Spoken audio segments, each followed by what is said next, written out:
What's up, guys? Truck and Biker. So I felt like this video needed a disclaimer beforehand. I don't know if you guys are aware, but April is Child Abuse Awareness Month. It's something that's really close to me. Like I said in a video before, that I was the victim of child abuse. So I wanted to put a disclaimer out. If you are triggered by anybody talking about abuse that they've gone through in their life, or the aftermath of where it left them, and I will get into, I always said that I would do a why I ride video, and that is one of the big things of why I ride. It's the best therapy I've ever had. But it is something that leaves kids in terrible places. And if you do stick around and watch, I would really hope that you guys would look into your local communities and see what you could do to help these kids. And I'll point out a few things that maybe you've overlooked with, someone in your life. But yeah, this is not going to be one of my normal lighthearted videos. I got into a place in my life where dark humor helps me a lot with this kind of stuff, but I'm going to refrain from any of that in this video. I kind of want it to be more serious, straightforward, and I do hope that the things that I talk about in this, if someone out there has been a victim of child abuse, maybe hearing someone talk about it, and that there is a light at the end of the tunnel, there is something better afterwards. There are ways to get over just how mentally fucked up it leaves you. So I know there's a lot of us. This is a really hard subject to talk about, and it's a lot of stuff I've never talked about. So here's your chance. You guys can back out. I completely understand. In fact, if you are triggered by any of this stuff, please don't watch this and put yourself through hell. I know how it is. But yeah, we're gonna jump on the bike and talk about it. You guys keep watching.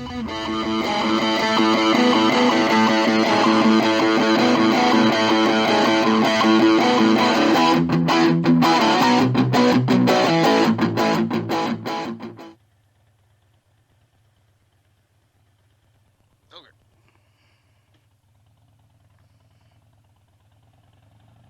I'll cut off the front part of this.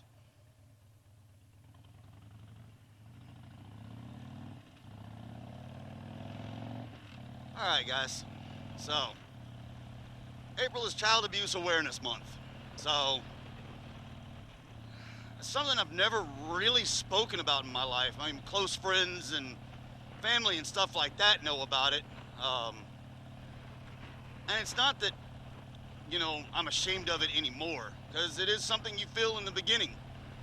But it's just, it's not really a dinner topic subject.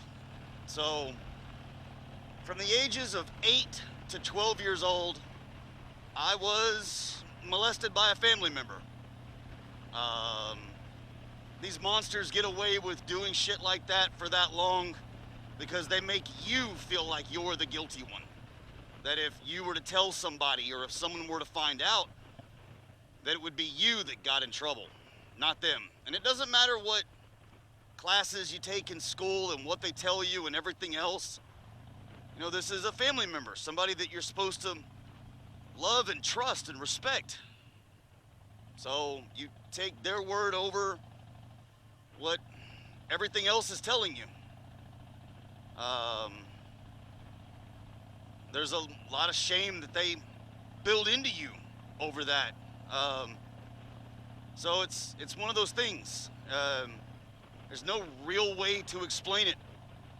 It's, mind manipulation, so that they get what they want, regardless of what they put you through. When he was finally found out and arrested, he was leader of the local 4-H club. He was the local county police dispatcher. So he got off really light. He pled guilty to a lesser crime and was given a year and a half on good behavior. Um, which then again really fucks with you as a kid because, you know, you're coming to terms with what had happened to you, but now you see that you were put through this hell for, you know, for me, 4 years, and this asshole's gonna get off on a year and a half. And, you know, it's one of those kids you go to school with find out about it because it's in the news, it's in everything. It just makes you feel low, makes you feel horribly ashamed. And as I got older, I didn't know how to deal with those issues. I never went to counseling, any of that. And looking back in retrospect, I probably should have. It led me down a road of horrible depression, several attempted suicides, mine weren't trying to do physical harm to myself when I got into really bad drug addictions. I attempted overdose. Obviously never worked out, thank God. I'm glad I'm here now. I love my life, but it's, you know, I went down a horrible road as I got older. I didn't know how to deal with the anxiety, the anger, the shame, everything that I felt inside of me. And it ate at me. It ate at me bad. I did discover one of my outlets when I was younger was I played guitar. And I got into punk rock. And the great thing about punk rock is you don't have to have any talent. You just have to be angry and slam on a guitar for 2 minutes. So it worked out, but being in the punk scene led me down more drugs. And I had 2 rules that I always lived by. Nothing ever went up my nose, nothing ever went in my veins. And I stayed true to those. But if it could be smoke taken in pill form or, you know, whatever, and it got you high, I was into it. Smoked a lot of weed because, you know, that's just what you did because you couldn't get anything else. And I did a lot of hallucinogenic drugs because when you're dealing with the world as a cartoon, you don't have to deal with your world.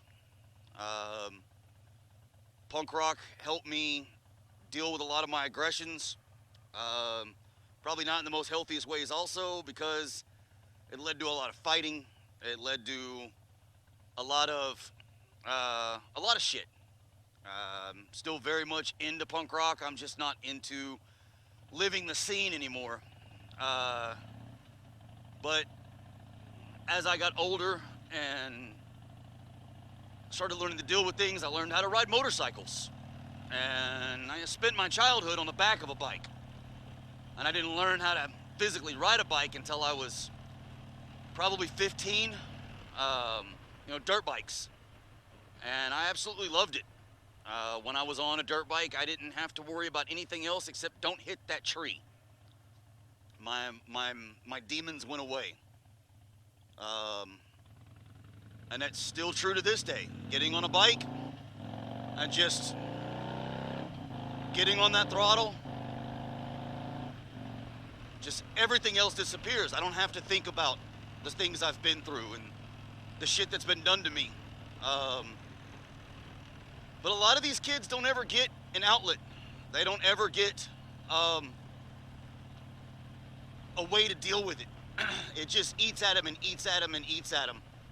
And I was supposed to take a left back there. But, oh well, we'll figure it out. You know, it's just one of those things. You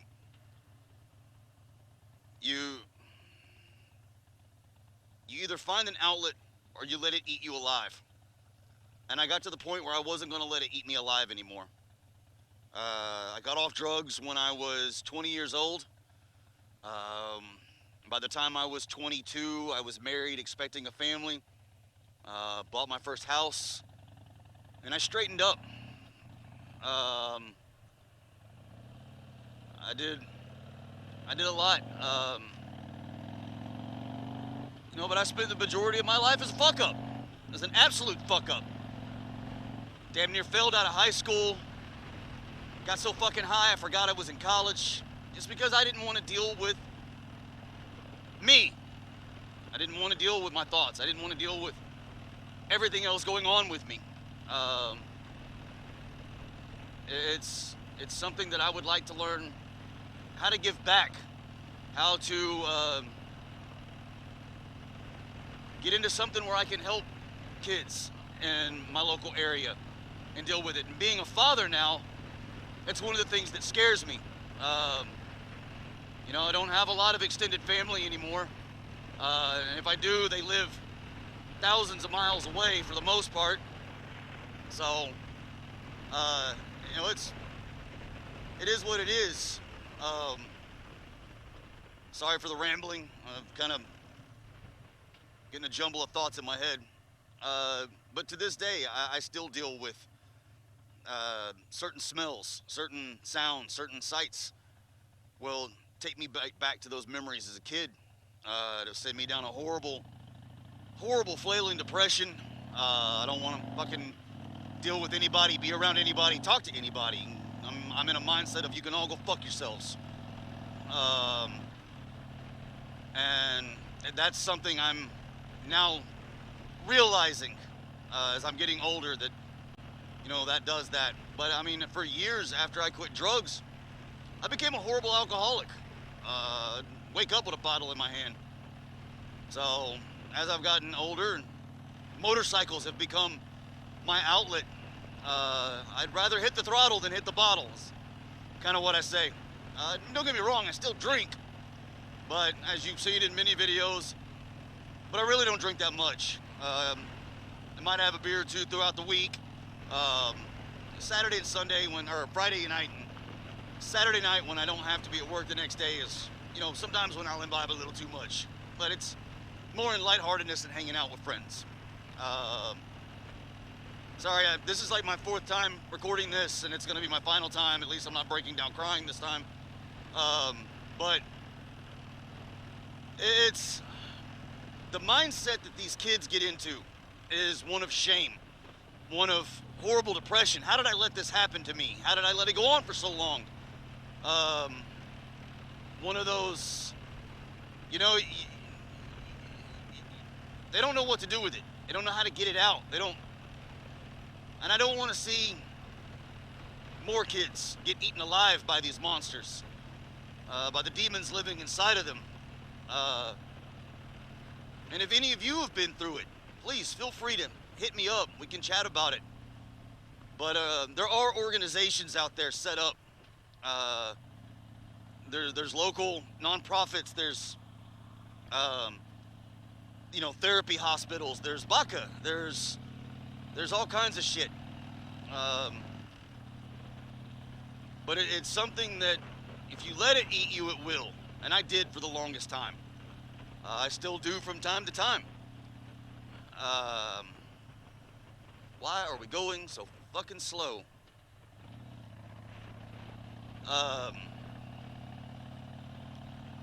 So, you know, it's one of those, I don't even know what I'm trying to say at this point. I do apologize. Like I said, it's a jumbled mess in my head when I start talking about this. It's literally something I've never talked about, really.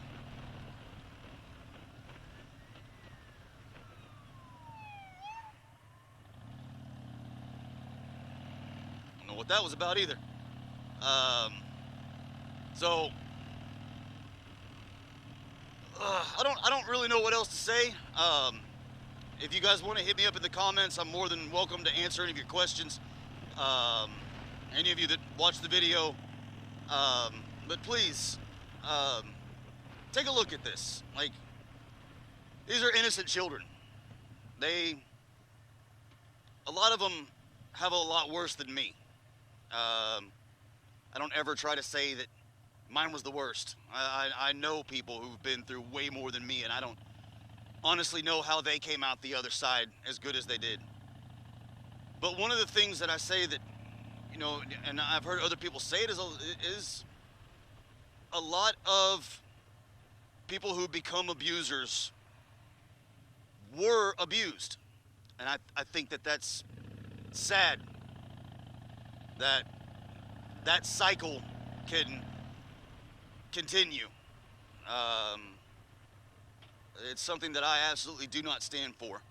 I've said it many times. If I ever found out somebody did anything like that to one of my kids, I would spend the rest of my life talking to my family through a plate glass window. But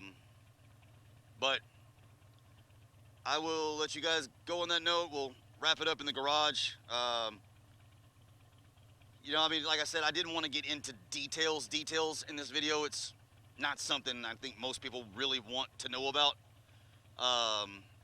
But if you guys follow me on Instagram, truckandbiker77, feel free to hit me up, especially if any of you have been through this and you're dealing with shit. Man, I'm always here to talk. I will answer anybody that hits me up, and we can talk about it. You know, even if you just want to vent and just spill your guts to me, man, I'm here to listen. I promise. There will be zero judgment, anything like that. So let's get on back to the garage and we'll close this out. And I do have to say that this is a beautiful Caprice. I would love to get up next to it and see what it looks like. But yeah, so we'll get back to the garage.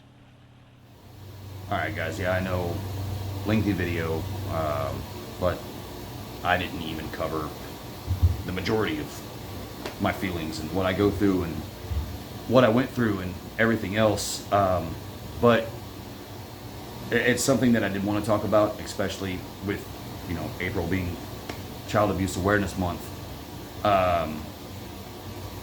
It's something that, you know, if my video can help somebody else or make someone want to reach out and talk about their experience that they've never talked about before and get it off their chest, then either with me or with someone they're close to or something like that. Like it's, and I know a lot of people who went through it and never said anything.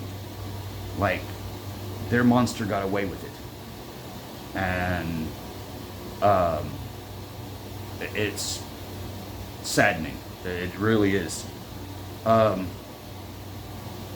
But if you'd like, you know, you can easily go on Google and look up ways to help in your area. It's just, it's a really hard video for me to make. I'm not gonna lie. But like I said before, if any of you have been through it, if any of you want to talk about it or anything like that, feel free to hit me up. If not, completely understand. I'm not going to ask you to like or share or anything with this video, please. It's a heavy subject, but unfortunately it's something that happens, and it's something that continues to happen, and it's probably something we'll never completely get rid of. But the more awareness of it out there, it's just going to say, if you have kids in your life and you have a particular family member or friend that the child suddenly becomes uncomfortable around, used to enjoy being around them and then all of a sudden doesn't, I would definitely question the child on it and see what's going on. It may be something innocent. It may just be they realize your friend Bill's an asshole. There's nothing wrong with that. But it might be something worse. You know, it's just, it is what it is. But hopefully next week, I'm trying to get back on my regular schedule. We can go back to something lighthearted and maybe working on a bike. Hopefully. I'd love to work on one of these bikes, or maybe just do a ride video out somewhere. So I'm just gonna try to do more ride videos this year. So, you know, maybe actually be a moto vlogger, not just, as Warpaint Custom says, a driveway vlogger. But I appreciate you guys watching. Please take care of the kids in your life. They are our future, and the more we protect them, and the better this world can be. So, until next time, guys. Keep on trucking. Ride safe.